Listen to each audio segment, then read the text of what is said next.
Përshëndetje të nderuar miq, ja ku jemi sërish në emisionin ton Realitete Ekonomike. Këtë radhë duam të flasim për IPART 3 dhe zhvillimi rural i Shqipërisë për këtë vit. Kemi nderin të kemi sot në studio zotin Agim Rapaj, kryetar i Këshillit të Agrobiznesit shqiptar. Zoti Rapaj, përshëndetje dhe mirë se ardhët. Faleminderit për ftesën. Zoti Rapaj, cilat janë shanset reale që vendi ynë të fitojë akses në fondet IPART 3 gjatë gjysmës së dytë të këtij viti? A kemi sinjale nga institucionet kryesore europiane të përkatëse në Komisionin Evropian, pra në Qeverinë e Bashkimit Evropian, mbi gatishmërinë e strukturave tona për të menaxhuar fondet sipas standardeve të Bashkimit Evropian? Po, hapi parë për fondet e IPART 3 është hedhur, sepse janë programuar tashmë 146 milion euro për të zbatuar 9 masat që ka ky program. Domethënë nga 4 masa që kanë qenë, janë shtuar dhe 5 masa të tjera, janë bërë 9 masa. Kështu që shanset janë për të mundësuar disbursimin e këtyre fondeve. Janë shanset edhe për një arsye tjetër, sepse Shqipëria është tashmë në një proces integrimi me hapa të shpejt dhe natyrisht që këto fonde ndikojnë mjaft pozitivisht në zhvillimin e integrimit, në procesin e integrimit, por ndikojnë pozitivisht edhe në stabilizimin e situatës që kemi në fushën e ekonomisë së ushqimit. Kështu që shanset janë. A janë përmbushur sipas jush plotësisht rekomandimet dhe kërkesat e Komisionit Evropian lidhur me kontrollin, transparencën, menaxhimin financiar të fondeve të programeve IPART dhe sa e përgatitur është administrata jonë për menaxhimin e tyre të fondeve të IPART 3? Pas një procesi 2-3 vjeçar për riformatimin e masave që duheshin përdorur për disbursimin e fondeve IPART 3, unë mendoj që janë bërë hapa të rëndësishme, të cilat do të deklarohen që janë të sakta apo jo, që janë përmbushur apo jo, në fund të këtij muaji, ku një audit nga Bashkimi Evropian do të vinë në Shqipëri për të vlerësuar situatën në terren. Mbas kësaj mund të themi pastaj që sa janë përmbushur dhe çfarë ka ngelur pa u përmbushur. Cilët sektor të bujqësisë dhe zhvillimit tonë rural do të përfitojnë më shumë nga fondet e IPART 3?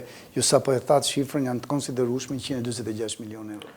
Po do të përfitojë bujqësia, në radhë të parë, bilektoria, peshkimi dhe akvakultura, agrobiznesi, qendrat e grumbullimit, agropërpunimi, bujtinat, industria ushqimore në tërësi, bletaria, bimët mjekësore aromatike, bujqësia organike. Do të përfitojnë institucionet e mikrofinancës, sepse do të japin më shumë kredi në këtë sektor. Do të përfitojë njëkohësisht edhe zhvillimi rural në tërësi, do të përfitojnë rrugët ata që do ndërtojnë rrugë rurale dhe masat të tjera që janë të lidhur angushtësisht me zhvillimin rural. Në gjykimin tuaj, a do të arrijnë këto fonde të ndihmojnë me modernizimin e fermave tona, sidomos atyre të vogla dhe të fragmentuara? Natyrisht që do të ndikojnë pozitivisht, sepse është burimi i financimit më i madh, më i rëndësishëm, më i strukturuar dhe i mirë studiuar për nevojat që ka sektori realisht, sepse dihet që IPART 3 është formatuar mbi bazën e studimeve shumë të sakta, lidhur me nevojat që ka sektori në këtë drejtim. Dhe besoj që IPART 3 do të ndikojë mjaft pozitivisht në këtë drejtim. Gjykoni se këto fonde do të na japin një dorë dhe në rritjen e eksporteve tona bujqësore dhe rurale, ne dimë edhe objektivin ambicios të qeverisë sonë që për vitin 2030 të arrijmë 1 miliard euro vlerën e eksporteve tona bujqësore dhe rurale. Po natyrisht, por unë do të thosha që jo vetëm këto fonde do të japin një zhvillim dhe realizimit të objektivit 1 miliard, por edhe disa fonde të tjera që janë tashmë në dispozicion të fermerëve. E para, mbas fondeve të IPART-it, vjen skema kombëtare me 52 milion euro, që jep një dorë shumë të mirë zhvillimit rural. E dyta, është kredia e Bankës së Shqipërisë me kushte lehtësuese, 250 milion euro, që jep një zhvillim shumë të madh dhe një ndihmë shumë të madhe gjithë sektorëve që ne përmendëm. Janë 30 milion euro garanci për kolateralin, që është vënë nga buxheti i shtetit, edhe kjo jep një ndihmë shumë të madhe. Janë njëkohësisht edhe 25 milion euro që janë financime për investime, edhe këto japin një ndikim shumë të madh. Po kështu kemi dhe disa programe në proces, si që është programi dyfishon ndërmarrjen tënde dhe paketa e maleve, që edhe këto japin një ndihmes zhvillimit rural. Pra në tërësi edhe ndryshimi politikave të bankave të nivelit 2, edhe ky është një element që jep një zhvillim shumë të rëndësishëm dhe mbështetje këtij sektori. Pra, i parë treshi së bashku me këto dhe besoj që ndikojnë me shumë efektivitet në zhvillimin bujqësor dhe rural në vendin tonë. Zoti Rapa, juve sa po përmendet një program të rëndësishëm për ekonominë tonë bujqësore, siç është paketa e maleve. Kemi dhe një program tjetër të ri, Porta e Alpeve. Në gjykimin tuaj, mund të integrohen natyrshëm me fondet e Bashkimit Evropian i part 3, si thua outputet e këtyre programeve dhe të gjitha së bashku, a mund të ndikojnë në frenimin e emigracionit nga zonat tona rurale, sidomos ato malore?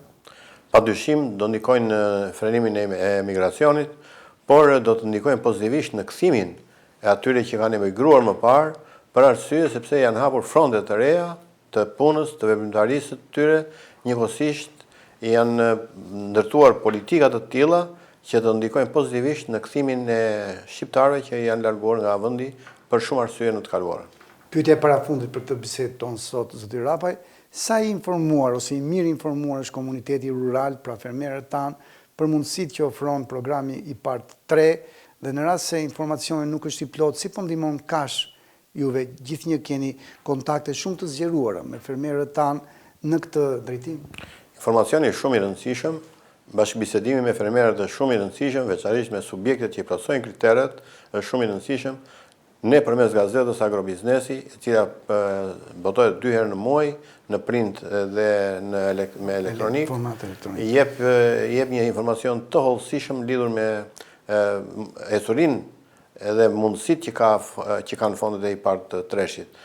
Natyrisht që ky është një program specifik që nuk duhet të arreshtur dhe ne nuk po arreshtim se informuari fermerët mbi mundësit që ka përdorimi i këtij programi veçanërisht në të tërë sektorët që përmendëm më sipër.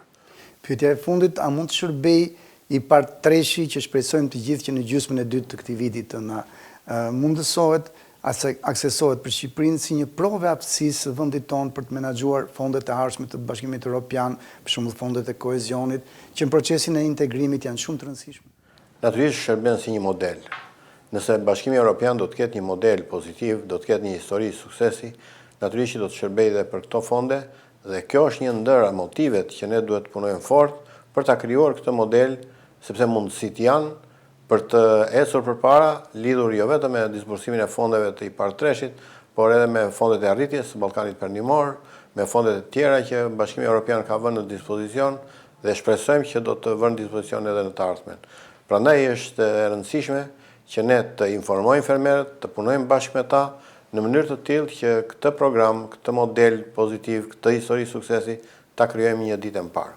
Zoti Rapa, ju faleminderit që ishit me ne sot në Realitet Ekonomike. Faleminderit ju që i trajtoni gjithmonë këto probleme.